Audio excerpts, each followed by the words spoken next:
بسم الله الرحمن الرحيم. مقعي وخليف عبد عمر حلوان خليف عبد عمر laga soo doortay maamulka goboleedka Hirshabeelle waxaan ka mid ahay xildhibaanada cusub taramka koowaad soo galay inay u adeegaan qaranka iyo shacbiga Soomaaliyeed waxaan ka mid ahay dadka isbedel doonka ah xildhibaanada isbedel doonka ah waxa jirtay isbedelka iskama yimaado waa laga shaqeeyaa waa la abaabulaa dhibaatadeedii iyo baahideedina way taagan tahay markaan ognahay dalka heerka uu marayo ayaa maaragtay waxaa noo soo baxday dareenkii shacbigeena inaan ka tarjumno aniga shakhsiyan waxaan ahaa xildhibaankii ugu horreeyey afti weydiiyo xildhibaanada constituency-ga ama dadkii shacbiga aan matalayay dadkii ugu horreeyey afti weydiiyo codkayga online soo dhigay qoraal soo dhigay u sheegay waxaan rabaa taladiina talana way ka soo bixiyeen laba noocan waliba codsiga u gudbiyey mid Soomaaliyeed maadaama aan ahay xildhibaan qaran mid Soomaaliyeed iyo mid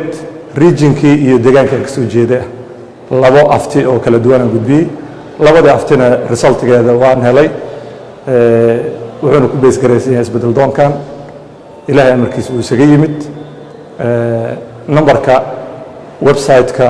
all banaadir aan ku publish gareeyey oo ahaa inaan iraado hal codeeyo si sax ah loo codeeyo anoo liiska murashaxiinta madaxweynenimo dhammaantood liis gareeyey codeyntii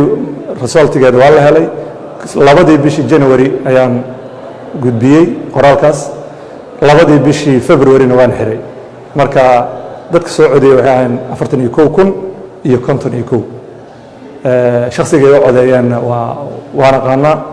waana u codeyn doonaa insha Allah codka meesha sanan shacbigayga rabitaankooda aan matali doonaa insha Allah oo si sax ah marka muhiimku waxa waa isbedel doonanahay shacbigana isbedelku waa maaragtay hogaani ka yihiin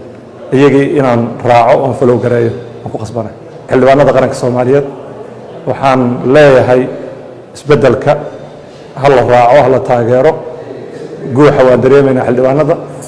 waxaan ognahay rabitaanka shacbiga yaan la dafirin rabitaanka shacbiga hana la raaco shacbigeena waxay rabaan kelmadaan rabaa inaan beeniyo khaliif cabdi cumar anoo ah xildhibaanada qaranka ka mid ah mar labaad waxaan Facebook iyo maaragtay social media xalay habeen hore ka arkayay in la leeyahay wuxuu ka mid yahay xildhibaano uu u hanjabay Ethiopianka wax ka jira malaha Ethiopian soo waco iyo hanjabayna ma jiro marka ma garanayo aniga sabab liigu hanjaba dalkaygaan joogaa rabitaanka shacbigeena waa ka shaqeynaya wassalaamu calaykum waraxmatullaah